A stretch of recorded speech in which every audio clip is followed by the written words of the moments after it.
just to give you the current situation.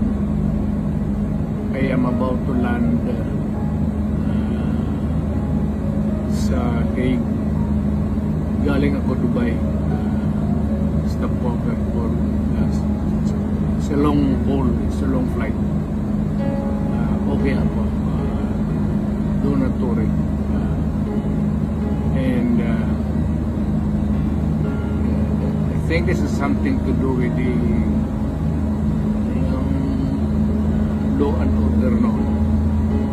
At sinasabi ko naman sa mga pulis at military na trabaho kayo at ako ang managot. So ito na nga, for all of the whatever happened in the past,